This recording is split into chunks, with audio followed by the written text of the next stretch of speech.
오늘 다룰 주제는요, 인공지능과 데이터 과학의 중심에 있는 아주 흥미롭고 기묘한 역설, 바로 차원의 저주입니다. 자, 이 질문부터가 뭔가 좀 이상하죠? 아니, 상식적으로 정보가 많으면 AI가 더 똑똑해져야 하는 거 아닌가요? 그런데 왜 결과는 반대일까요? 이 논리를 거스르는 듯한 질문이야말로 오늘 우리가 파헤쳐볼 문제의 핵심입니다. 사실 이 기이한 현상에는 이름도 붙어 있습니다. 이걸 제대로 이해하려면 먼저 데이터가 여러 차원, 그러니까 다양한 공간에서 어떻게 행동하는지부터 살펴봐야 해요. 이걸 좀 쉽게 설명하기 위해서 아주 간단한 비유를 하나 들어볼게요.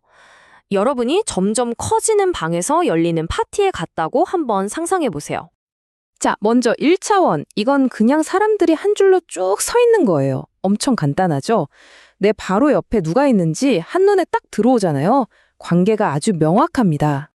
이제 차원을 하나 늘려서 2차원으로 가볼까요? 그럼 이제 네모난 방 안에 사람들이 흩어져 있는 거죠. 아까보다는 조금 더 복잡해졌지만 그래도 뭐 누가 누구랑 친한지, 어떤 무리가 어디 있는지 대충 보이잖아요. 아직까진 괜찮아요. 그런데 여기서부터가 진짜 문제입니다. 고차원으로 가면 와, 이 공간이 상상도 못할 만큼 어마어마하게 커져버려요. 파티에 온 사람 수는 똑같은데 말이죠. 결국엔 다들 서로 너무 멀리 떨어져서 사실상 혼자가 되는 거예요. 데이터 포인트들이 의미 있는 관계를 맺기에는 불가능에 가까워지는 거죠. 이건 뭐 파티가 끝난 거나 다름없습니다. 이게 바로 차원의 저주라고 부르는 현상의 공식적인 정의입니다. 파티룸은 미친 듯이 커지는데 손님은 그대로인 상황. 다시 말해, 차원이 늘어나는 속도를 데이터의 양이 도저히 따라가지 못하면 데이터는 점점 희박해지고 결국 모델의 성능은 뚝뚝 떨어지게 되는 겁니다. 이게 그냥 뭐 이론적인 얘기가 아니에요. 실제로 휴즈 현상이라는 이름까지 붙었습니다. 성능을 높이려고 특징을 계속 추가했더니 어느 순간 정점을 찍고 나서는 오히려 성능이 곤두박질 치는 현상이 진짜로 관찰된 거죠. 자, 그럼 이 저주가 대체 뭘 그렇게 망치길래 데이터 과학자들이 이렇게 골머리를 앓는지, 구체적으로 어떤 문제들을 일으키는지 한번 제대로 파헤쳐 보겠습니다. 문제가 한두 가지가 아니에요. 먼저 데이터 쪽을 보면 아까 파티에서 손님들이 다 뿔뿔이 흩어진다고 했잖아요. 바로 그게 데이터 희소성입니다. 데이터들이 너무 멀어져서 의미가 없어지는 거죠. 그리고 모델 쪽에서는 과적합 위험이 엄청 커져요. 이게 뭐냐면 AI가 진짜 중요한 패턴을 배우는 게 아니라 우연히 생긴 노이즈, 그러니까 잡음까지 이게 정답이구나 하고 외워버리는 겁니다. 이러니 당연히 성능이 엉망이 될 수밖에요. 와, 이거 듣기만 해도 좀 막막하죠. 하지만 다행히도 방법이 있습니다.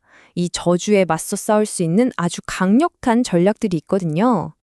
첫 번째 전략은 아주 간단하고 직관적입니다. 파티룸이 너무 크면 그냥 방을 줄이면 되죠. 가장 중요한 핵심 정보만 남기고 불필요한 공간은 없애버리는 거예요. 여기에는 크게 두 가지 방법이 있습니다. 첫 번째는 PCA 같은 차원 축소 기법인데요. 이건 여러 특징들을 잘 섞어서 핵심 요약본을 만드는 거라고 생각하시면 돼요. 그리고 두 번째는 특징 선택. 이건 말 그대로 진짜 중요한 선수 몇 명만 남기고 나머지는 벤치로 보내는 거죠. 불필요한 건 과감히 버려서 핵심에 집중하는 겁니다. 자, 두 번째 전략은 좀 다른 접근법입니다. 그래, 방이 큰 건 알겠어. 그럼 그 안에서 어떻게든 잘 살아남아 보자. 이런 거죠. 데이터를 더 촘촘하게 만들거나 모델 자체를 업그레이드하는 방식입니다. 예를 들어 데이터 증강이라는 건 텅 빈 파티장을 채우려고 기존 손님들을 살짝 바꿔서 복제 인간을 만드는 것과 같아요. 인위적으로 데이터 양을 늘려서 밀도를 높이는 거죠. 아니면 아예 알고리즘을 바꾸는 방법도 있습니다.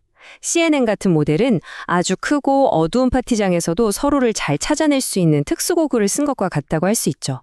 즉, 고차원 환경에 원래부터 강한 모델을 쓰는 겁니다. 자, 그럼 이 모든 이야기의 결론은 뭘까요? 우리가 이 저주를 언젠가는 완전히 풀어버릴 수 있을까요? 우리가 꼭 기억해야 할 핵심은 바로 이겁니다. 차원의 저주는 우리가 고쳐야 할 버그 같은 게 아니라는 거예요. 이건 그냥 복잡한 데이터를 다룰 때 나타나는 자연현상 같은 겁니다. 피할 수 없다는 거죠. 그러니까 이걸 없애려고 하기보다는 어떻게 하면 현명하게 다룰 수 있을까? 이걸 고민해야 합니다. 그리고 바로 이 지점에서 마지막 질문이 나옵니다. 우리가 차원의 저주를 다루는 법을 배운 건 정말 큰 발전이었죠. 하지만 앞으로 데이터는 지금보다 훨씬 더 복잡해질 텐데, 과연 미래에는 우리가 아직 상상도 못한 또 어떤 새로운 저주가 우리를 기다리고 있을까요?